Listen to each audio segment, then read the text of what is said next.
This isn't the SAT. I'm not going to take points off for saying something inaccurate. Okay. Now, as to the question about where you can find it, it is on Canvas. Okay. When I publish the questions later tonight, I will send you a message, an announcement via Canvas.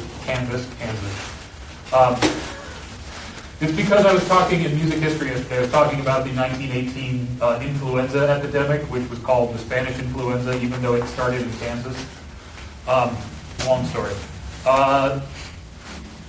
Right, so it's on Canvas. I will send you'll get an email saying the midterm is now available, and I will put a link in that email directly to the midterm exam. So all you got to do is click on the link in that email that you're going to get. It will open up Canvas and take you directly to the midterm exam. And from there, that's when we have our hours, and we start it then and there. Well, you have until Thursday, and you can work on it for as long as you want. It will probably take you about an hour to finish it, but like I said, you can come back to it and work on it. There's no timer. This isn't like a browser monitoring sort of thing or anything like that. It's totally open book, open, take home. It's not but that doesn't mean, of course, that everything's open. Please do not Google anything. Google is absolutely going to be the wrong call on this, because what I'm asking you for. The stuff I'm asking you for is misrepresented in Google results. I know this because every semester somebody Googles and then tells me something wrong, and I'm like, no, where did you get that? Oh, Google. So please don't do that. All of the answers, all the information you need is stuff from class and the textbook. So rely on your notes and rely on the textbook. And if you missed class and I sent you lecture videos, rely on those too. So it's not time, right? Not time, no. But you do have to get it in by Thursday night, period. No exceptions. Okay. And you said it also take me back to the Canvas page, right? Yeah, so on the Canvas page, that's going to have the questions. That's a great question because I didn't tell you how to submit your answers. So the questions themselves will appear on Canvas. You need to type your answers yourself into a Google Doc or a Word doc or whatever file whatever program you like to use. Type it in there and then submit it to Turnitin. Okay. A PDF works. Turnitin will take all kinds of stuff. The PDF is your best bet since it'll preserve all your formatting and stuff. So that's what I would do. On the actual Turnitin website, right? Yeah. So you can find if you haven't already created an account at Turnitin, make sure you do that today because Turnitin is kind of buggy.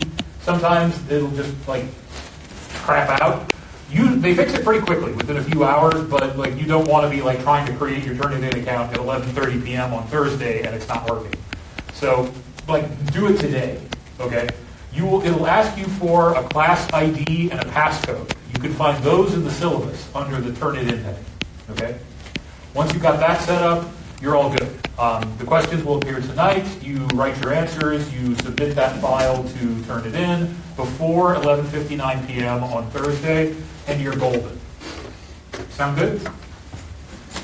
Okay. Ella, I'm sorry. You had a question a long time ago that I totally skated over. It was answered. Oh, great. Excellent. Ooh. So, the floor is open again. So we're asking questions about the... Oh, Ella had her hand up. Sorry. Mine Go is ahead. Oh, the same? No, mine's a question about the president. Oh, This is about. okay.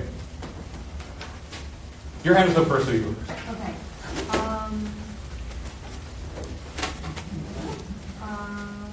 have one. Okay. What is motet again? All right. Who remembers what a motet is? You can check your notes. It's okay.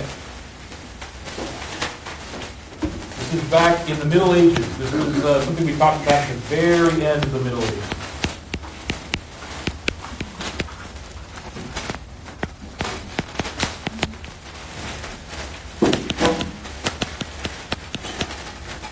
If you find any notes on Ars Nova, it's probably around there.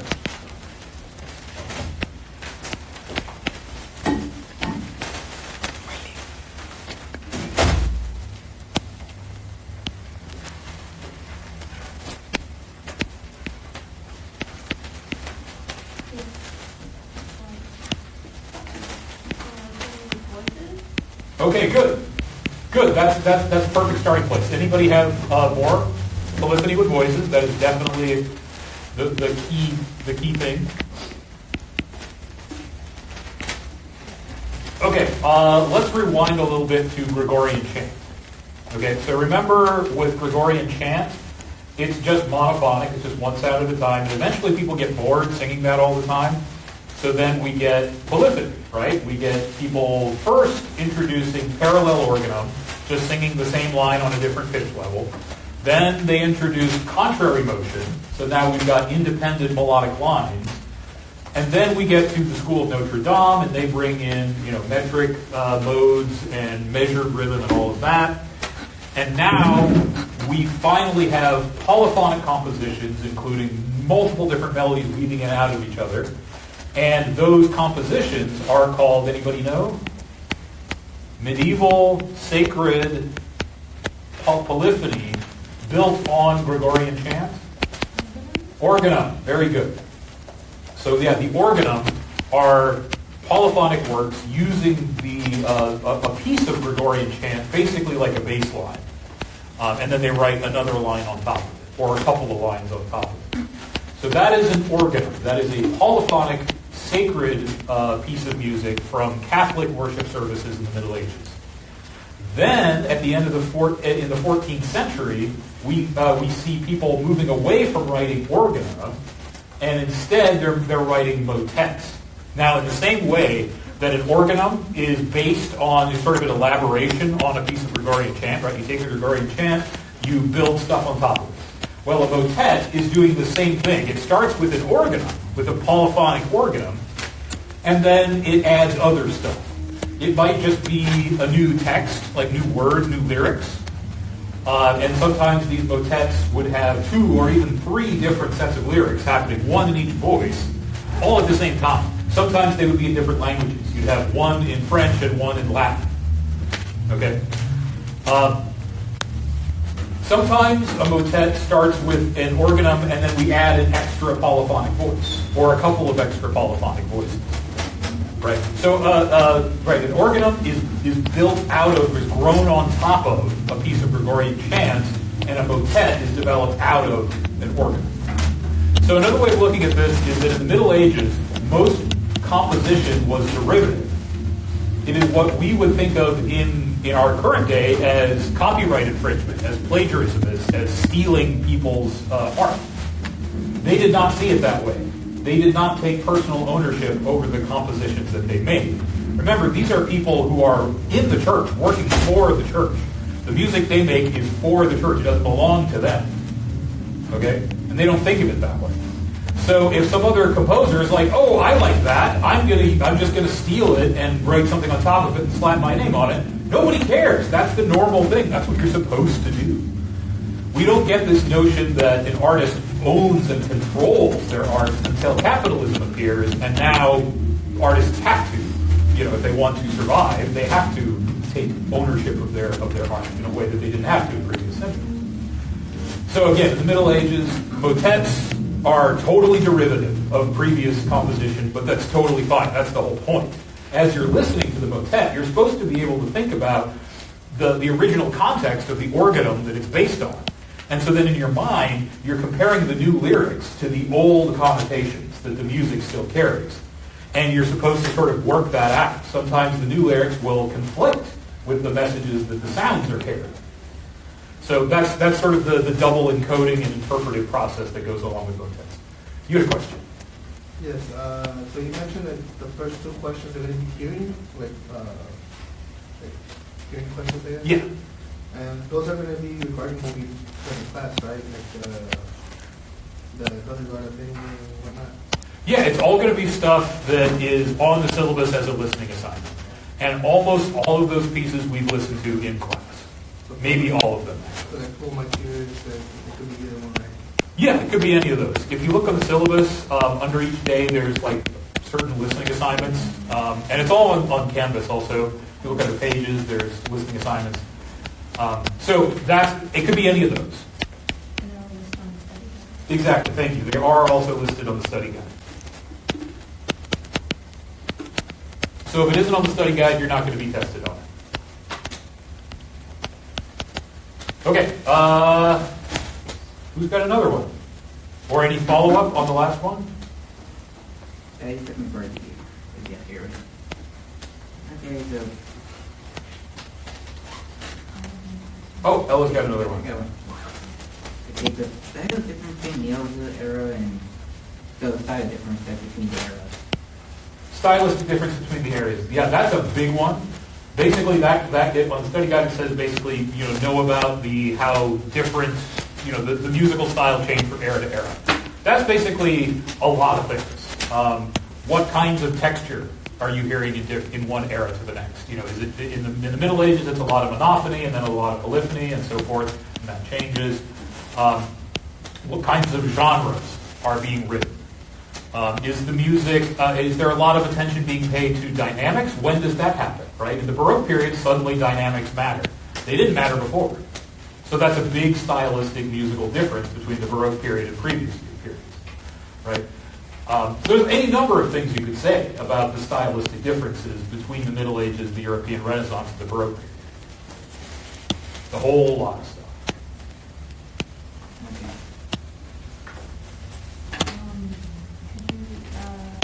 Independent rhythm.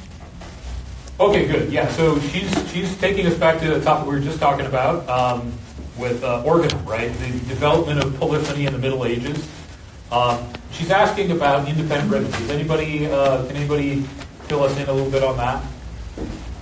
What was the question? Can you tell us about independent rhythm in the development of organum in the Middle Ages?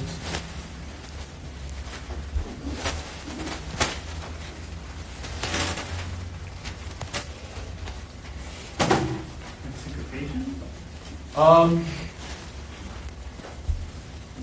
It's implicated in that, but okay. So independent. So let's go back. Let's rewind again to Gregorian chant, right?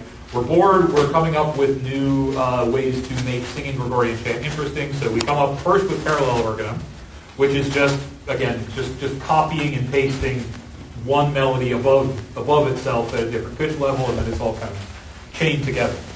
Then a little bit later, somebody gets the idea that the new melody can move independently in terms of pitch from the old one. So that's where contrary motion comes in. The original Gregorian chant line goes down, and the new line can now go up. Which again implies that we are now seeing these things as two distinct melodies instead of just one melody copied over. Then we finally, but the problem here is that we need to avoid dissonant intervals. It's very important theologically in the Middle Ages not to have dissonant sounds appearing in places that should be consonant. Again, it's wrong theologically. So it's not like going to get you in trouble or anything, but it's considered extremely ugly and inappropriate. So as long as you only have two people singing, it's easy to avoid those dissonant sounds. Because one person can just sing super slow on the Gregorian chant line, and the other person much faster, so the person on the lower line just listens for the right moment to switch to their next pitch, and you avoid it that way. But you can't ever have more than two people singing. And you can't have that second voice, that lower voice, more than just a bunch of drones, because then you run the risk of everybody falling out of coordination with their complex independent rhythms. And so then they might accidentally end up on a dissonant sound at a moment that should be consonant, and it's just a total failure. So if we want to have true independent motion between the voices, or if we want to add a third voice, the only way to do that is with measured rhythm. So we gotta, and up until this point, there is no effort in Western music notation to account for rhythm or duration at all. All they're doing is giving us points on a line, for telling us the relative pitch. But we get to the 12th century, and now we've got the School of Notre Dame. We've got a bunch of composers working in the Cathedral of Notre Dame. And they are focused on making polyphony better in the church. And so one thing they want to do is they want to write more complicated organ. So they come up with the first effort at independent rhythm, which is the metric modes, where you get, they basically just tell you, take this one rhythm and just apply it to all the pitches until we tell you to change to a different rhythm. And that way, you can make sure that all the voices are going to land at the right moments on the right pitches. So once those metric modes, the independent rhythm is developed, now you can write 3-voice, 4-voice, 5-voice organum, and now each voice is truly independent and truly its own melody in its own right, instead of just like a drone that just sort of sits there inert. Like a beat. Yeah, exactly. Like we need a beat, right? We need a sense of beat. And before this comes along, the idea of a discernible beat in sacred music is completely anathema. And the idea is that, what kind of music has an easy beat to find? Dance music. And dance music is, according to them, totally inappropriate in church.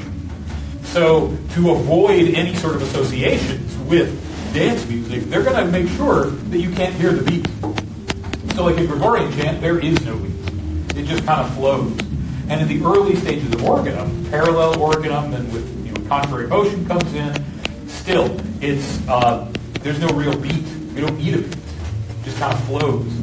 But if we're gonna make sure that everybody gets to move independently with their own rhythm, and that there's 2 or 3 or 4 people singing together, we're going to need a beat to make sure everybody stays coordinated. So that's when the beat comes in. But, as we've also seen, it's still, like, they still don't want the beat to be perceptible, because it still reminds them of dance music. So all the way through the European Renaissance, all of the sacred music we see, it is metrical. It is governed by beat. But they're doing everything they can do with suspensions and ties over bar lines to make sure that you can't really tell where the beat is. Now, the performers know exactly where the beat is because they need to in order to stay coordinated. But as listeners, unless we're like really carefully listening closely for it, it's going to be hard to find. Now, that's another thing that changes when we get to the Baroque period, right? Opera changes everything. Opera is metrical. Unless we're talking about recitative is not metrical, right? It just kind of flows along, but the songs are metrical. And the songs become the basis of what instrumental music is built on in the Baroque period as well. So, but after the Baroque period, sacred music pretty much always has a very clear beat, because all music pretty much has a very clear beat from that point on. So that's another thing you can talk about when you're describing the stylistic differences between the units, between the eras, is rhythm. How is rhythm treated? So that's the new era. They don't want to hear beats, like I said. They don't want to glue to dance music. And if they hear the rhythm like these, they don't want to trick into dance music, so they just try to hide the beat as much as possible. And the Renaissance era, Well, okay, you could say it like this. In the Middle Ages, there either is no beat, or they're hiding the beat very, very carefully. In the European Renaissance, there is a beat, but they're hiding it very carefully. In the Baroque period, there is a beat, and they're not trying to hide it anymore.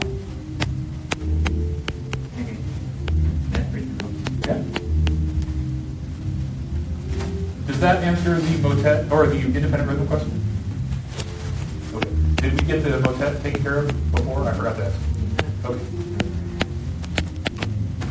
If I want to see in the study guide, you talk about the philosophical differences. But I don't think, at least according to my notes, I don't think we ever really got into the philosophical differences. Good point. We did a little bit. We can talk about scholasticism versus rationalism in particular. I don't think I really emphasized humanism, so I'm not going to ask you about humanism. But the basic gist of scholasticism versus rationalism, this is sort of how people in the Middle Ages versus later periods are thinking about the nature of truth. How do we know things are real? How do we answer questions? How do we generate knowledge? And in the modern world, we tend to rely primarily on rationalism, right? We say if you have questions about how the world works, you should observe how the world works, and through close observation, we can then determine underlying structures. This is not the way they're thinking in the Middle Ages. In the Middle Ages, they're operating according to scholasticism. Under scholasticism, you don't answer questions through observation. You answer questions by asking a higher authority. So somebody who should know better. We still do a certain amount of this, right? Like right now, you're all in this room listening to me because I am ostensibly an authority on music appreciation. But ultimately, at the end of the day, you don't have to accept what I tell you.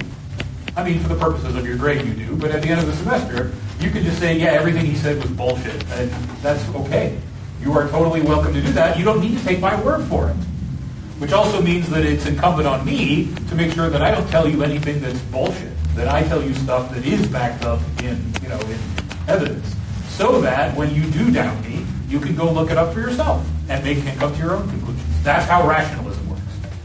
Even though I am the authority, you're not coming to me for answers, to answer your questions. I'm giving you some guidance, but ultimately, it's up to you to figure out if it will make sense or not. In the Middle Ages, that's not the case at all.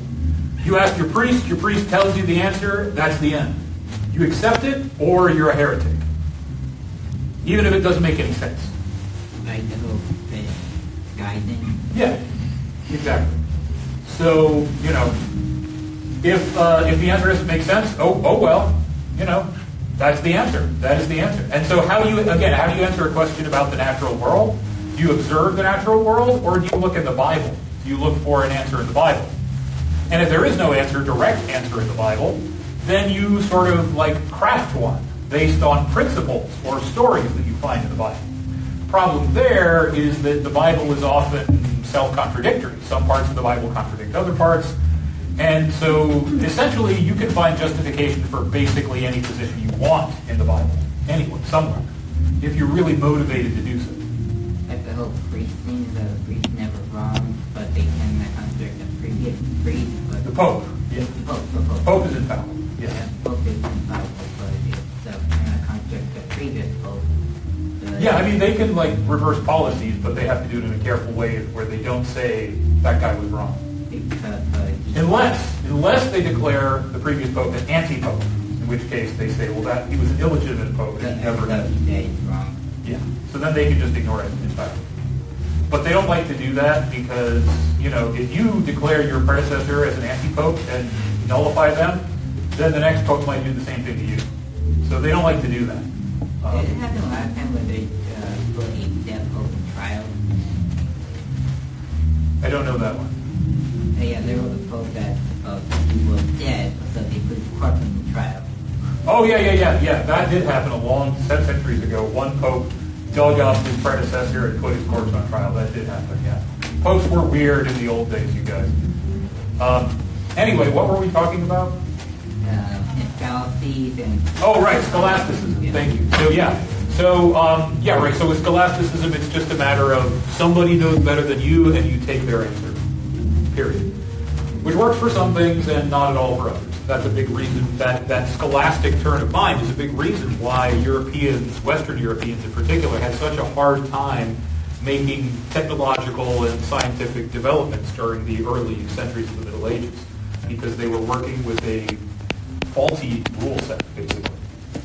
But gradually, once we get closer and closer to the 14th century, more and more people start thinking, oh, well, this is where humanism comes in, but I didn't talk about that at all, so forget about it. What's humanism mean? Don't worry about it. I don't want to complicate it at this point. But it's the direct predecessor to rationalism. It's sort of a transitional phase. It sort of comes along after, again, I don't want to get bogged down in this, but it comes after the Black Death. Sort of part of that reorientation of Western thought, focusing more on the experience of being a human. Right, and sort of in the Middle Ages mindset, anything human is inherently bad because humans are, we're in the world. The world is evil and satanic, and so as long as we are alive, we are tainted with sin. The goal is to die so that you are then freed of everything in this material realm and all of your sin.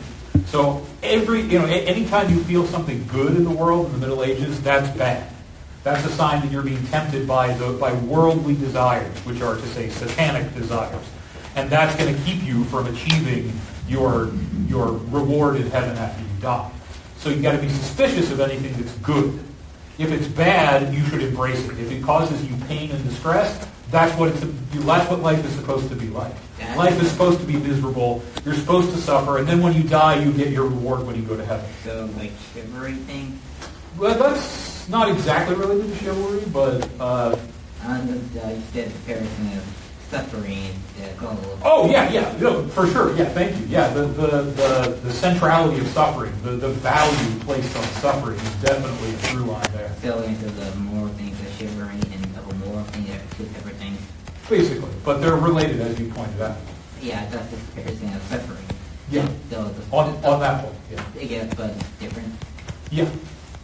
Otherwise, they're kind of focused in different areas. Yeah, so the chivalry is not really moral. Well, it is moral, but chivalry is entirely about how aristocrats are supposed to behave. It doesn't concern, regular people at all. So that's entirely just aristocrats, how aristocrats should treat each other and how they should treat peasants and commoners. They should suffer in those ways. Well, that's just one element of chivalry, of courtly love specifically, that suffering is good for you. And that is somewhat related to the broader theological point that the world is supposed to be bad and it's supposed to make you suffer. So it is related in that way. Okay, that one affects the king, since the whole point of chivalry is someone that's unattainable, but the king is above all of it. Not really. The kings are in theory, supposed to be beholden to chivalry, and the early proponents of chivalry as an ideology were primarily like high-level royals. In the King Arthur legend, it's King Arthur who's sort of the champion of chivalry in Great Britain, for example. He's sort of the one telling everybody else, this is the way to go. And that's because chivalry is an ideology that helps to support the power of those who are already in power.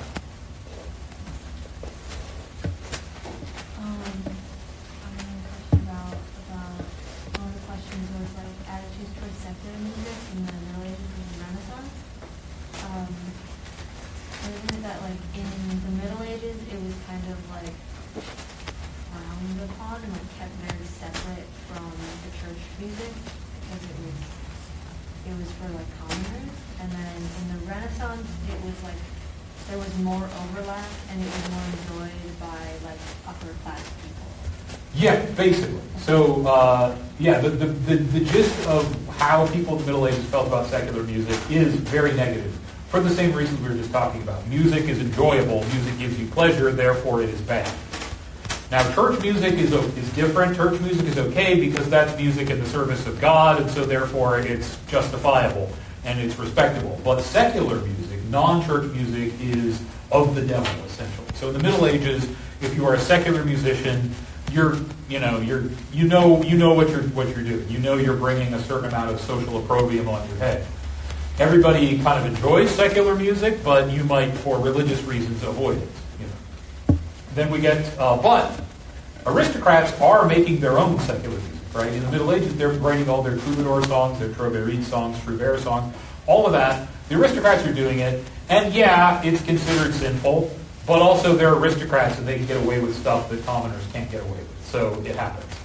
The big difference in the European Renaissance is the stigma for the aristocrats kind of goes away. Now they're all doing it. It's like secular music is a huge part of daily life for aristocrats in a way that it wasn't in the Middle Ages. Because aristocrats are now making music out in the open in the European Renaissance, that takes off a whole lot of the stigma. So secular music is no longer shameful per se in the European Renaissance.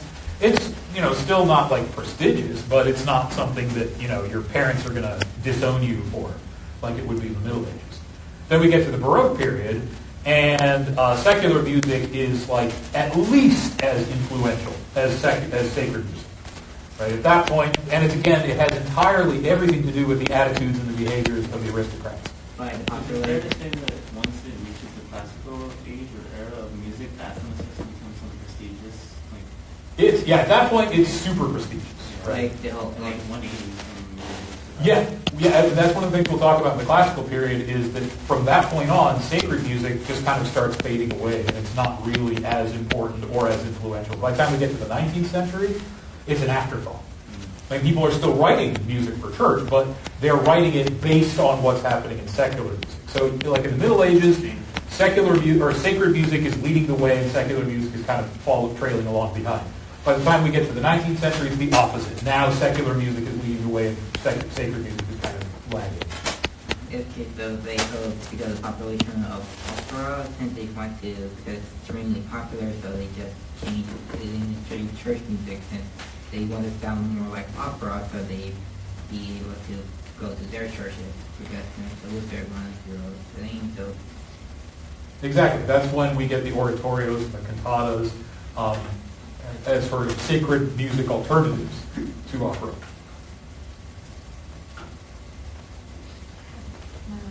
Yeah. When was homophony like popular? Because was it before polyphony?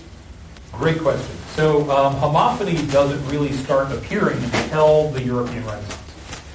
Homophony does not very often appear by itself. It's usually just like a momentary texture within a piece of music that's going to be mostly other sorts of things, like we heard in the Handel Messiah, the Hallelujah chorus, right? That was just like a few seconds of homophony and then a few seconds of monophony. About the only Renaissance pieces that are homophonic beginning to end are Protestant hymns. But other than that, we really don't see homophony appearing anywhere before the European Renaissance. It starts appearing in moments in motets and in masses and sacred music, more so than in other things. But we do see homophony also appearing in madrigals and secular aristocratic songs as well. So homophony starts showing up in the European Renaissance. It continues predominantly in these sort of momentary places and also in Protestant hymns throughout the Baroque period, and then it never really achieves the kind of dominance that the other ones have enjoyed, the other textures enjoyed at various points. Homophony is always kind of the redheaded stepchild of musical textures in Western practice. Homophony was in the Middle Ages, because that's what they wanted chanting. Exactly. And then also because it was to achieve like perfection. Yeah, unity and like simplicity. So like that same thing with the troubadour and troubadourite songs, right? They are also monophonic. And then of course that's boring. So polyphony kind of develops in the Middle Ages. That remains the kind of the most popular texture throughout the European Renaissance. But we do start to see homophony, and then at the very end of the European Renaissance, with the lute song, we see the first sort of signs of melody plus accompaniment texture, which then comes to utterly dominate the Baroque period. Most Baroque music is using the melody plus accompaniment texture, unless it's doing something homophonic or polyphonic. The fugue, of course, is polyphonic throughout, but otherwise, we're mostly going to be seeing polyphony appearing for just a section of the piece. Great. Okay, the floor is open again. Yes? What is considered secular music? Great question. Secular music is any music that has no connection to religion. So sacred music is music either to be performed in church or what we call devotional, which is what we call liturgical music. Music in church is liturgical. And music that is not meant for in church but is about churchly topics is called devotional music. So sacred music is devotional music and liturgical music. Secular music is non-religious music. So everything else, basically. As long as it's not about religion, it's secular. Great question. Who's got another one? Yeah. One of the questions is how the Baroque concerto is related to the political culture of the Baroque era Europe. Can you elaborate a little more on that? Sure. Yeah. Who can tell us a little bit about that? About the political implications of the Baroque concerto? I think it's when we talk about the way like the hunting and military instruments that were used to imply like high royalty and like superiority over other aristocrats by using the instruments. Excellent. That's a really big part of it. Did you have something else, Aiden? I think about the soloist and the conjure. Right, yeah, the concerto, remember the concerto? We've got the orchestra, right, playing the ritornello that never changes and always gets the last word, and how that orchestra represents the power of an aristocratic lord, because they're the only people who have orchestras, right? And then in between the ritornello, we get solo episodes where an enlightened individual, right, a commoner who's brilliant at art, shows their brilliance and presents new ideas, and every single time they get shot down by the ritornello, the aristocratic ritornello, saying, "That's nice, who cares?" And so and this conveys the feeling, because the ritornello never changes and never responds to any of the challenges coming from the solo episodes. That implies that it doesn't matter how brilliant you are as a commoner, it doesn't matter how great your ideas for changing society are, they're pointless, because you will never stand up to the power of the aristocrats. We will always be back with another ritornello, and we will always get the last word. So, right, this is a big reason why they loved concertos, because it was basically sending the message over and over and over again, you might as well not fight back. But there's more to it also. Right there, right? Yeah, so the cadenza, right? The moment, the cadenza is the moment in the concerto, right before the last ritornello comes in. It's a big, like, climax moment when one of the soloists is going to be improvising as brilliantly as they possibly can. But then, of course, the ritornello comes back and gets the last word. Except in that one concerto we listened to from Johann Sebastian Bach. Were you going to... We talk about that? Okay, yeah. Right? And remember, in that one, he takes over, he makes the cadenza super long and basically pushes everybody else out of the way. And this is an inversion of the way the cadenza is supposed to go, because what he's trying to do is turn the inherent political message of the concerto upside down to convey a sort of a message of, you might say, resistance to the aristocrats. And he's successful with that. But another aspect of this also is that concertos are crazy expensive to perform. Right? You need to have an entire orchestra of your own, and then you also have to hire some virtuoso celebrity star to come in and play the solo part. So it's another one of those demonstrations of extreme wealth that the aristocrats of the Baroque period are using to compete with each other. Open warfare is not really particularly desirable to any of the aristocrats, because warfare is incredibly expensive and destructive. Nobody really wants to go to war because, yeah, you might beat your enemy, but you're going to completely, ruin your own treasury in the same way. So it's much easier and much cheaper to spend lots of money on art to humiliate your rivals because they're not spending as much. So you said that in a concerto they would spend money on a virtuoso. So to use a castrato, like when would a castrato be used? Great question. So castrati are singers, so they're not going to be involved in concertos because those are just instrumental, but they are going to be very, very popular in opera, which of course is more popular than anything, including concertos. And operas are also popular in large part. The aristocrats embrace opera for the same reason that they embrace concertos, because they're extremely expensive to put on. So it's another one of those like conspicuous consumption things, right? Like, do you wear 30 carats of diamonds on a medallion because like you like the way it looks, or because everybody goes, oh my God, 30 carats of diamonds on a medallion, that must cost hundreds of thousands of dollars, right? You don't do it because it looks good. It doesn't particularly look good. It looks fancy. It looks expensive. That's why you wear it, right? I mean, maybe you like the look of 30 carats of diamonds, but you get the same look of 30 carats of diamonds with 30 carats of cubic zirconium for like way, way less. And nobody will tell the difference. So again, if you get those 30 carats of diamonds, the real ones, it's because you want everybody to know, I can piss away $500,000 on a necklace. And it doesn't bother me. It doesn't affect me. It sends the same very powerful message as an opera. I can produce an opera in my living room. Okay, I think that basically covers the political implications of concerto. Is that good? Thank you.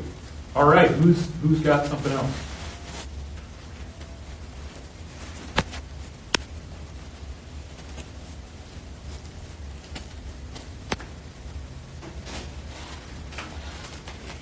tell you what,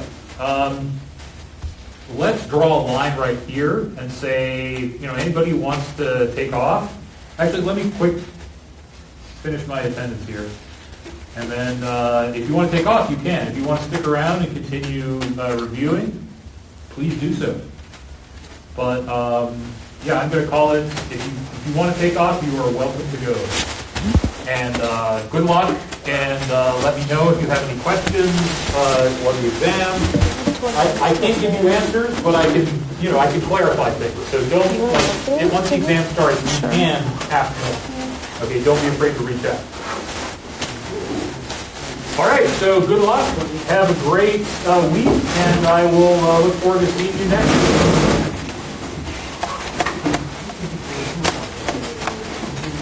Because there's only like 2 questions. It's the green. I mean, you have a question to ask. Hey. Did you get everything else? Kind of, yeah. The orange is what I know for sure is in our notes. Purple is what we talked about. And then green is something that I'm not sure. My Apple Pencil. What about your tablet?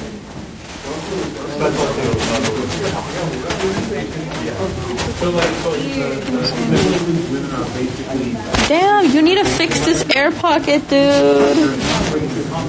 Yeah, I noticed. In the European Renaissance, women still can professionally make music unless they're not. We can still do it in your time. But now, aristocratic women are singing in their private lives. Yeah, exactly. Like the government, right? And then we get to the Baroque period, and still, like, women are not professionally allowed to have musical careers except as operas. Not everywhere, right? Not in Italy, so that's why Castrati. Oh, I see. I mean, because you marked, bruh. Oh, it's still recording. Do you want me to turn it off? I was going to ask him. The daughter of a famous composer or something like that. Sorry for being so loud.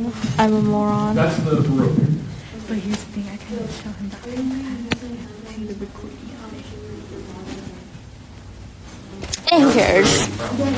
I mean, I could have showed on my screen then, but you won't be able to scroll around or write what he's saying. Her father was an opera composer, and But yeah, I was gonna say, like, are you sure we have enough time to go over the recordings? What if just up in here? I mean, I know that recording. It's from today. Oh, so this is also from today? No, you ignore those. I was just like using them as stepping. The assumption was, well, the song is just an advertisement for. I mean, I know where the recordings are. Opera is from 2 days ago, before spring. What's secular music? Now that said, like, in the this is, bottom. I'm really only talking about It's like professional music. non-religious. Like, Oh. artists So anything that's songs not in their religious. daily life. For that purpose. Birthdays, like Do you understand the role of woman? Dance music, maybe in the pub. So like commoners are like, there's not really the same rules for commoners.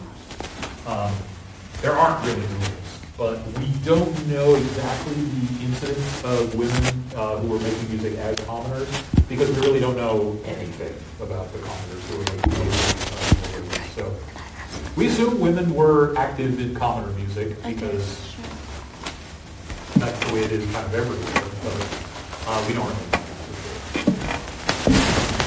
really know.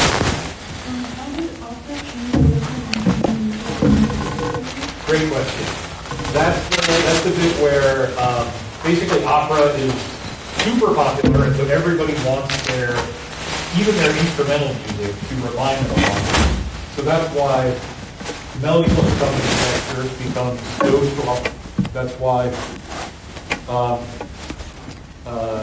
secular music gets a whole lot more credibility to it. I've completely lost my train of thought. I'm sorry. So melody plus accompaniment to kind of copy instrumental music? Yeah, to sort of like, yeah, so we're going to use that in instrumental music to sort of copy the texture that exists in opera. So like in opera, right, you got one person singing on the stage and then like an orchestra providing an accompaniment. So you got melody, you got accompaniment. So then that same texture is going to predominate in instrumental music because people still are going to be like, well, I want to hear one melody and I want all the other sounds to be in the background. Okay. So that's where that comes in. Also, like stuff like wanting your instrumental music to cause emotional effects, to make you feel things, right? That's also coming from opera. The abandonment of avoiding the beat, right? Emphasizing the beat is another big part of opera that spreads to instrumental music. The narrative shape of melodies, part of that as well. Excuse me. Would it be the philosophical difference separating the Middle Ages, European Renaissance, and the Baroque era? Oh, the philosophical thing? Yeah. Yeah, that's what we were talking about before with like scholasticism, like you ask the priest to answer, versus rationalism, which is like you observe reality for an answer. So that's what it means by that? Yeah, that's what all that stuff. Thanks, you too. That's what all that's referring to. Oh. And I realized that I forgot to talk about humanism, so don't worry about humanism. All right, thank you. No worries. Liliana, do you have another one?